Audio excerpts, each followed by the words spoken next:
জাকাত ইসলামের খুবই গুরুত্বপূর্ণ একটা বিধান, খুবই গুরুত্বপূর্ণ একটা বিধান। আল্লাহ রসুল সাল্লাল্লাহু আলাইহি সাল্লামের পরবর্তীতে হযরত আবু বকর রাদিয়াল্লাহু তাআলা আনহুর জামানায় যখন খবর আসলো যে অমুক সম্প্রদায় জাকাত দিতে অস্বীকার করতেছে, তখন আবু বকর রাদিয়াল্লাহু তাআলা আনহু সৈন্যদেরকে পাঠিয়েছেন তাদের বিরুদ্ধে যুদ্ধ করার জন্য।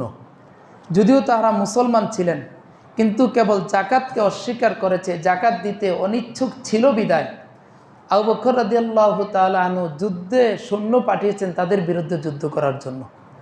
সুতরাং জাকাত অত্যন্ত গুরুত্বপূর্ণ একটা বিধান।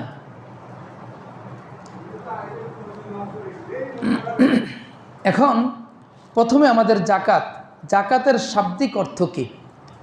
জাকাতের শাব্দিক অর্থ হচ্ছে বৃদ্ধি হওয়া। জাকা শব্দের অর্থ হচ্ছে বৃদ্ধি হওয়া, পবিত্র হওয়া। পরিভাষায় আল্লাহ তাআলার প্রদত্ত মাল থেকে, সম্পদ থেকে, সম্পদ কার? আল্লাহ। আল্লাহ তাআলা আমাদেরকে দিয়েছেন। আল্লাহ তাআলার প্রদত্ত সম্পদ থেকে আল্লাহ তাআলার হুকুমে রাসূল সাল্লাল্লাহু আলাইহি ওয়াসাল্লামের নির্দেশনামূলক নির্দিষ্ট একটা সম্পদের একটা অংশ আল্লাহর রাস্তায় গরিব অসহায়কে দান করা নিঃস্বার্থভাবে। কিভাবে? নিঃস্বার্থভাবে। এমন নয় যে জাকাত দিলাম এখানে আমার কোনো স্বার্থ রইল না, স্বার্থ নয়, নিঃস্বার্থভাবে দান করা, এটা হচ্ছে জাকাত।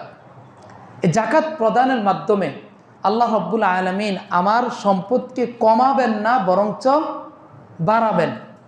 আমার সম্পদকে আল্লাহ তাআলা পবিত্র করবেন জাকাত প্রদানের মাধ্যমে। জাকাত এটা আমাদের পূর্ববর্তী উম্মত নবী যারা ছিলেন তাদের উম্মতের উপরও আল্লাহ তাআলা এই জাকাতকে ফরজ করেছিলেন।